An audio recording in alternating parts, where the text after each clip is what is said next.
everybody, hope you're having a great winter. This is Jeff, your executive gardener, also known as EG. Hey, we're about a few days away from Christmas. It's in Houston, Texas, and it's about 65 degrees. And I know I'm getting cursed out by people in zone 1, 2, 3, 4, and 5. But here in zone 8B, it's pretty dang nice. I have a nice little light vest on. Not that I need it, but it's good to be in the South. Hey, Merry Christmas, Happy Hanukkah to everybody watching this channel. Hope you and your family have a great holiday season. So, quick video I want to show you. I haven't posted one in a while because even in the winter here, things don't grow as much. But I'm going to show you a little bit about what's going on in my little side garden right here in my backyard. And I got a few good things going on, and this will be a quick video update from the Executive Gardener channel. So, one of the things that most of you know is great to grow in the winter time.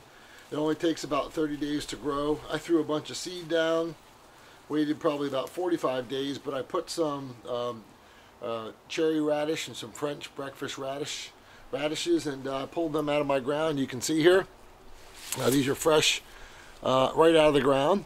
And I'm not a big fan of eating the leaves. Some people eat the leaves. I just eat the radishes. So anyway, fresh radishes right out of my garden from today. In addition, I have another great plant you can grow in the wintertime is broccoli. So you'll see here, I just cut this down. You want to get it before it starts turning a light shade, and because eventually this starts to shoot out flowers, and after that, then I guess you could still eat it. To me, it doesn't taste as good, a little bit bitter, but broccolis are another great plant. And don't forget, when you cut down the main flower from the broccoli, a lot of other shoots will come out afterwards, so don't throw the plant away. But it's still a great opportunity to enjoy nutritious broccoli, but nothing like fresh broccoli. So another thing, my wife it's great to grow herbs in the wintertime here, where it's 50, 60 degrees. They won't really be too impacted by the weather. So as you'll see here, I have some fresh cilantro. I have 3 of these plants. My wife is a wonderful cook, and let me get close up here. You'll see the cilantro plant. Excellent. Great for cooking, great herb to use. Really, the weather that's 30, 40, 50 degrees does not bother this herb. And wow, great. Cilantro is a great smell if you like cilantro. And then another thing I wanted to show you is a little bit heavy. Give me a second. Is this? This is fresh dill. So again, dill is a plant, an herb you can grow all winter or fall. It's really not impacted by the colder weather, and I really enjoy growing fresh dill. Those that know me and have had them, and many of my friends have had them, know that I make fresh dill pickles. I do my own broth, my own herbs, my own recipe. It's in here.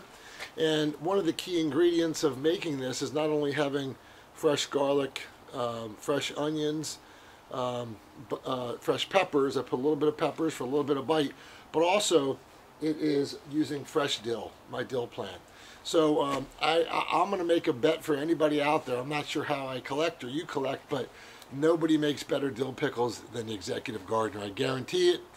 Anybody who's tasted my pickles, bar none, is the best they've tasted. It maintains their crunch, and the combination of the ingredients that I put in here is incredible. It's a little bit of spice, not too much, but unbelievable. So every year I use pickling cucumbers to make fresh dill pickles. Incredible. But that's what I do. I grow my dill in the off season, so it's good. One last thing I want to share with you, which is damn snails. We get these snails here in these parts, and I put snail bait down, but these are the bane of my existence. They're hard to get rid of. They multiply unbelievably. So I just simply take it and crush it on the ground. So you've seen a video on this before. This is my little planter. And so what I have here is I did some investigation, and I bought some what do you call it? Dwarf tomato plants. So these things only get, and they put off about fruit that's about 8 ounces in size. And I'll show you a close-up of them. But I planted this, and I'm taking care of them. As you see, I'm going to transplant them, but this is the first year I'm actually going to try winter tomatoes. So you say, how the heck are you going to grow winter tomatoes, Jeff? Well, in Zone 8B, typically during the day in the winter, it's between 60 and 70 degrees.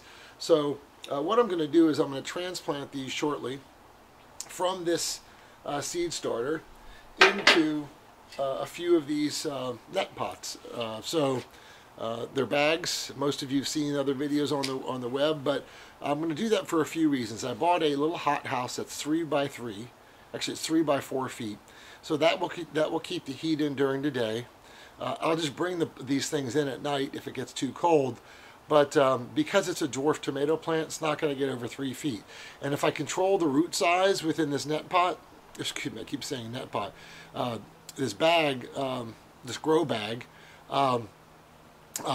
it should keep the plant to a relatively decent size. I'll keep pruning it, but because it's not a hard surface, I'm not going to get the roots balling up, and it'll allow the roots to air prune around here. And again, I should be able to keep this dwarf tomato plants, 2 or 3 of them, in this 3x4 hoop house and have fresh 8-ounce tomatoes all year round. So it's the first year I'm going to try it. I'll show another video once these little seedlings, I mean, look how healthy they look already. I mean, unbelievable. But once these things grow, they're going to start taking off. Now keep in mind, what I'm going to do is I'm going to put them with good fertilizer in the bag, with good soil. I'm also going to add my worm castings to help protect it against disease and pest and all that, which worm castings are always good to do. So that's kind of what's going on here. I have a few pepper plants that are still growing as well, but like in most parts of the country, for most of you, things are a little bit dormant here in the winter, even though it's Zone 8B. But this is an example of some great things you can still plant in the winter. In addition, celery, lettuce. It's actually weird. I have a bunch of lettuces going, but they're bolting, so it's a little bit warm down here still. And I've got carrots. So lots of things you can still plant in a small winter garden, in addition to some of the herbs that I shared with you. We also have mint going as well, and I didn't show you the mint. But this is a quick update from the Executive Gardener channel right before the holidays. I want to wish everybody a happy holiday. If you enjoy gardening, please subscribe to my channel. Please send it to a friend or a neighbor that enjoys gardening. We're all about teaching each other tricks about gardening and learning from each other. And until next time, have a very happy